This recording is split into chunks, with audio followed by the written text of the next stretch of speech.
Item ಯಾವುದೇ ಇರಲಿ try ಮಾಡಿ ಆಚಿ ಚಿಕನ್ ಮಸಾಲಾ. ಆಚಿ ಚಿಕನ್ ಮಸಾಲಾ.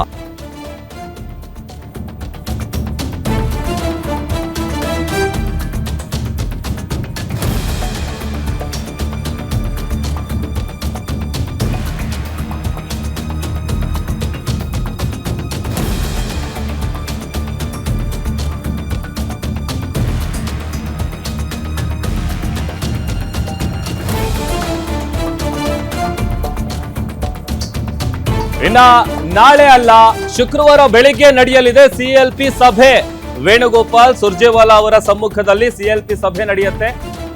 ಇವತ್ತು ಮಧ್ಯಾಹ್ನ ಬೆಂಗಳೂರಿಗೆ ಬರ್ತಾ ಇದ್ದಾರೆ ಸುರ್ಜೇವಾಲಾ ವೇಣುಗೋಪಾಲ್ ಅವರು. ಹೈಕಮಾಂಡ್ ಹೇಳಿದಂತೆ ನಡೀರಿ ಅಂತ ಸಿಎಂ ಕೂಡ ಹೇಳ್ತಾರೆ.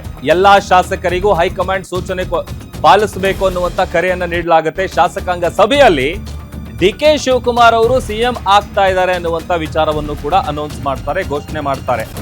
ಸೊ ಅಲ್ಲಿಗೆ ನಾಳೆ ಅಲ್ಲ ಸಿಎಲ್ಪಿ ಸಭೆ ನಡೆಯೋದು. ಸೊ ಆ ಸಿಎಲ್ಪಿ ಸಭೆಯಲ್ಲಿ ಈಗ ಹೈಕಮಾಂಡ್ ಇಷ್ಟು ದಿನಗಳ ಕಾಲ ಹೇಳ್ತಾ ಇದ್ರಲ್ಲ ಹೈಕಮಾಂಡ್ ಹಿಂಗ್ ಹೇಳುತ್ತೆ ಹಂಗೆ ಕೇಳ್ತೀವಿ ಅಂತ, ಅದೇ ವಿಚಾರವನ್ನ ಎಲ್ಲಾ ಶಾಸಕರ ಗಮನಕ್ಕೆ ತರುವಂತ ಕೆಲಸ ಕೂಡ ಮಾಡಲಾಗತ್ತೆ. ಸೊ ಅಲ್ಲಿಗೆ ಈಗ ಏನೆಲ್ಲ ಡಿಮ್ಯಾಂಡ್ಗಳಿಟ್ಟಿದ್ದಾರೆ, ಜೊತೆಗೆ ಸಿದ್ದರಾಮಯ್ಯ ಅವರು ಏನ್ ಹೇಳಿದ್ದಾರೆ, ಡಿ ಕೆ ಶಿವಕುಮಾರ್ ಅವರು ಏನ್ ಹೇಳಿದ್ದಾರೆ, ಈ ಎಲ್ಲ ವಿಚಾರಗಳನ್ನ ನೋಡಿದೀವಿ.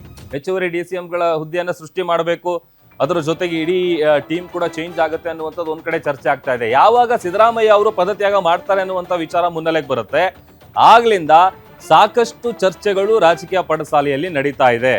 ಈಗ ಸಿಎಲ್ಪಿ ಸಭೆಯಲ್ಲಿ ಸುರ್ಜೇವಾಲಾ ಮತ್ತೆ ವೇಣುಗೋಪಾಲ್ ಅವರ ನೇತೃತ್ವದಲ್ಲಿ ಏನ್ ಸಿಎಲ್ಪಿ ಮೀಟಿಂಗ್ ಆಗುತ್ತೆ, ಆ ಸಿಎಲ್ಪಿ ಸಭೆಯಲ್ಲಿ ಎಲ್ಲಾ ಶಾಸಕರಿಗೂ ಕೂಡ ಹೈಕಮಾಂಡ್ ಏನ್ ಸೂಚನೆ ಕೊಟ್ಟಿದೆ, ಹೈಕಮಾಂಡ್ ಹಿಂಗ್ ಹೇಳುತ್ತೆ, ಅದನ್ನೆಲ್ಲ ನೀವು ಚಾಚು ತಪ್ಪದೆ ಫಾಲೋ ಮಾಡಬೇಕು, ಅದನ್ನ ಪಾಲಿಸಬೇಕು. ಅದರ ಜೊತೆಗೇನೆ ಶಾಸಕಾಂಗ ಸಭೆಯಲ್ಲೇನೆ ಡಿ ಕೆ ಶಿವಕುಮಾರ್ ಅವರು ಸಿಎಂ ಅಂತ ಘೋಷಣೆ ಮಾಡಬಹುದಾದಂತ ಸಾಧ್ಯತೆ ಕೂಡ ಇದೆ.